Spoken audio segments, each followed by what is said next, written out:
What up, my movie peeps? I copied that from C3. I just got done watching like one of his videos, whatever, so I was like, I'm gonna steal your intro, bro. I'm gonna steal your intro. No, I'm kidding, I'm kidding. Skirt, welcome back for another video, and today, guys, we're gonna be discussing Blue Beetle. It's finally out in theaters. Have you guys seen it yet? You guys gotta go check this movie out because it's one of the best that DC has put out in a while.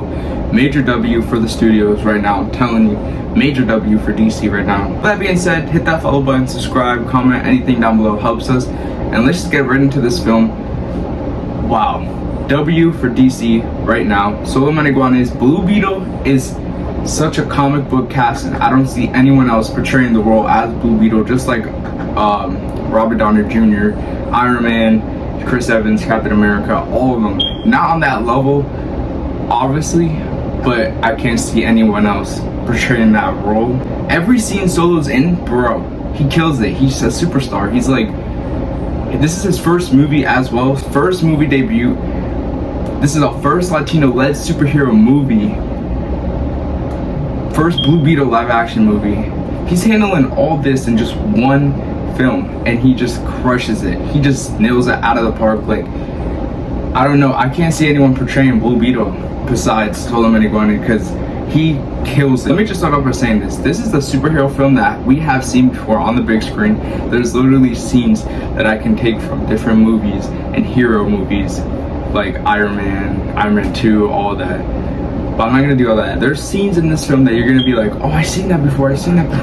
It's because they definitely took ideas from that and they put it onto this because it's so obvious. It's so obvious, but they do it so well, and it's new and it's fresh, so it's like, it doesn't really matter, especially at the end of this film. Like, the end of the film is such a superhero movie. Like, bruh, I was just like, bruh, like it's really so noticeable. Like, you can literally take stuff from a different superhero movie and put it onto this and it'll be the same exact thing, just Blue Beetle doing it.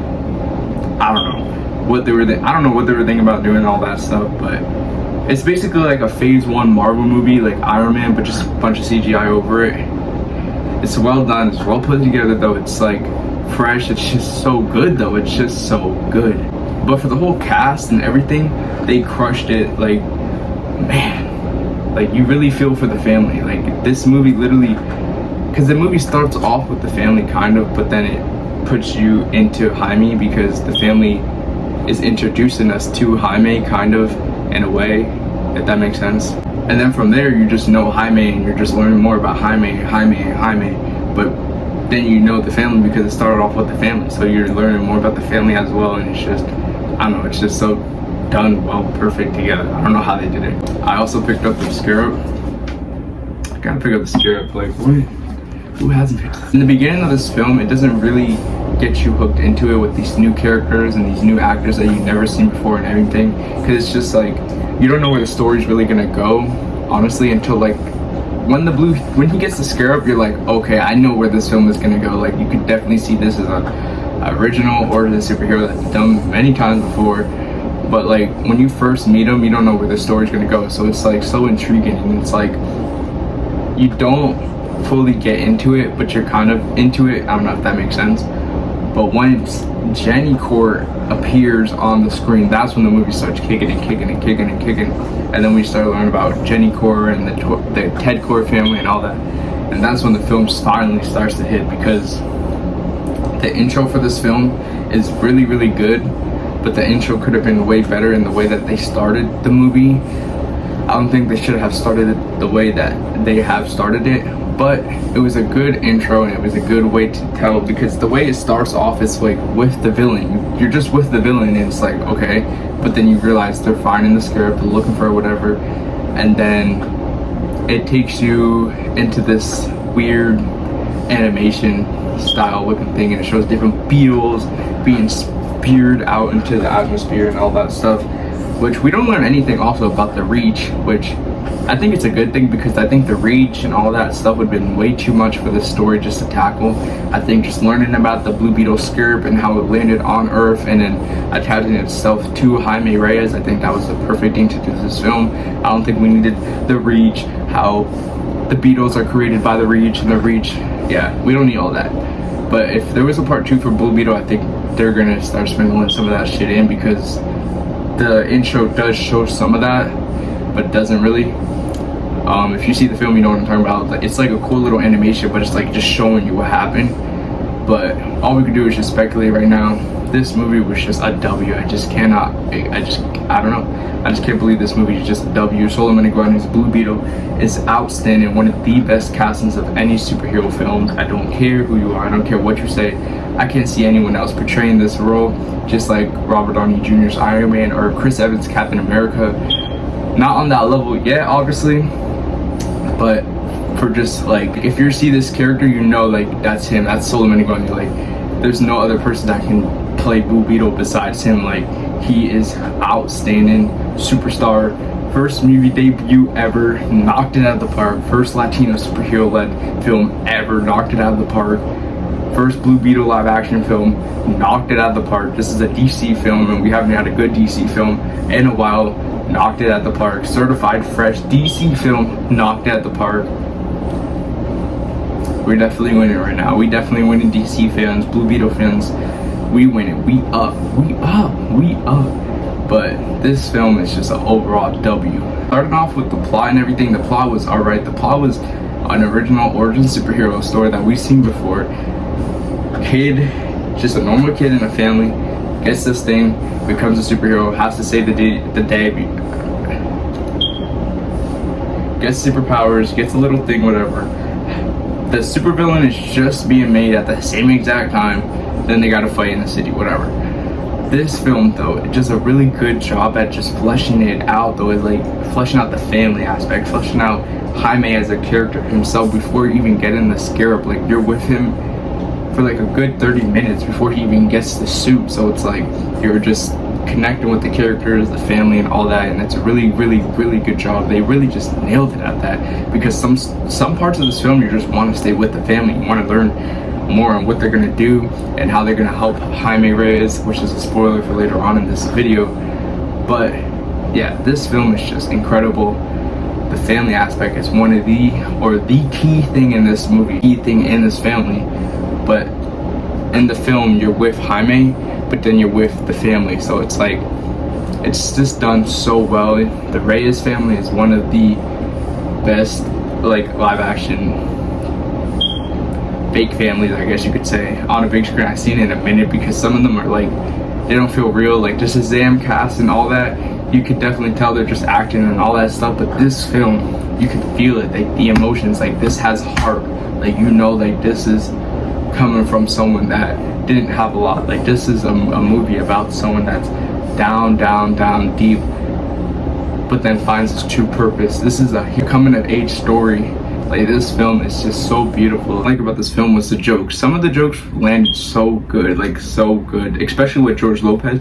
George Lopez's jokes landed every single time. I'm not talking about George Lopez, I'm talking about like Nana and some of the other people. Like, their jokes didn't really land, and it didn't really like you didn't, they were just like there, and they're like, okay, like, was that supposed to make me laugh? Like, I don't know. But those jokes, some of them were alright, but some of the jokes I think will be, I think they needed to be turned down just a little bit. But that's about to go into it. I'm gonna say this movie was dark. This movie was so dark. Like, I don't know how this movie was dark. In the trailer, everything, you're not showing any of that stuff.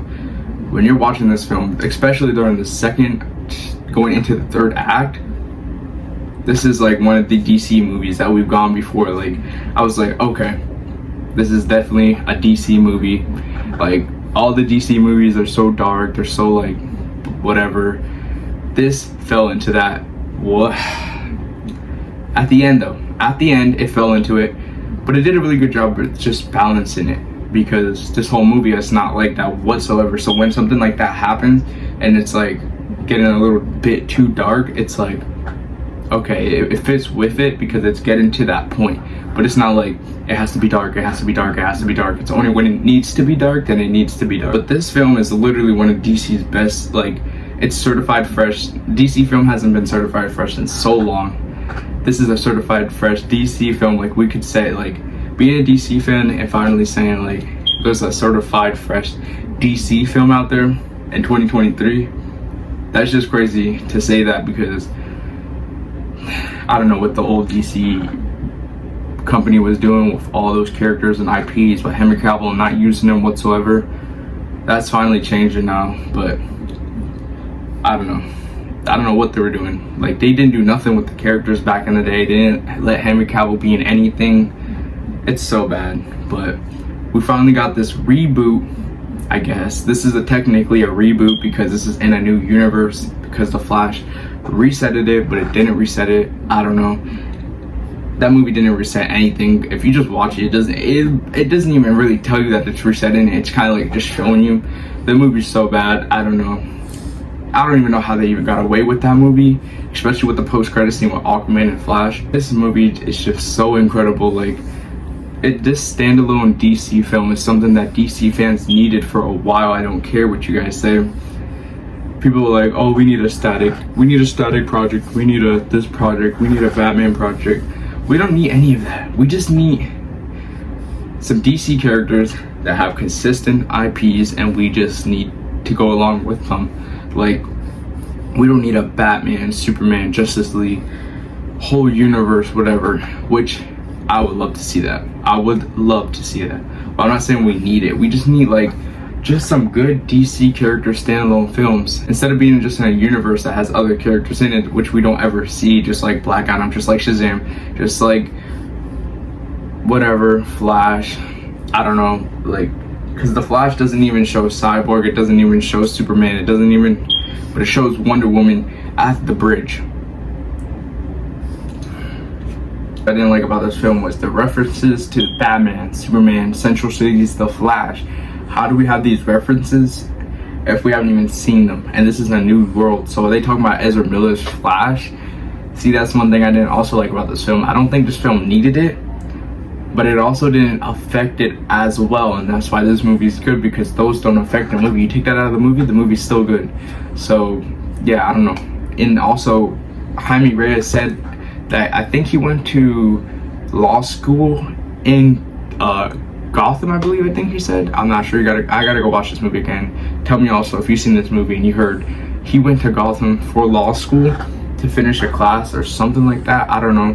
But if he's been to Gotham City, who knows where this DCU is going on? So you tell, I'm just so disappointed in that Flash movie. That Flash movie was so disappointing. A game changer for DC. You guys gotta check this movie out for sure. It's an 8.5 out of 10. That's my review on it.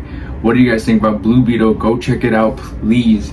It really needs your guys' help, because this movie is not really making money whatsoever. But the whole audience and all the DC fans, whatever, they all know that this movie is a W. This movie is straight peak. Like, it's definitely a superhero origin story that we've seen before, nothing new, but it's in its own new way, and it's fresh, it's new. Any of these, we haven't gotten something like this in a minute. But what do you guys think about this? Are you gonna check out Blue Beetle? It's already out in theaters. Go check it out. You don't want to miss this movie. I'm telling you, it's one of the best that DC has put out in a while. It's better than Flash, better than Black Adam, better than Shazam 2, Fury of the Gods, better than all those 3 DC films this year. What do you guys think about this? Go check it out. Drop a comment, subscribe down below. Anything helps us. And yeah, other than that, Jaime Reyes is out.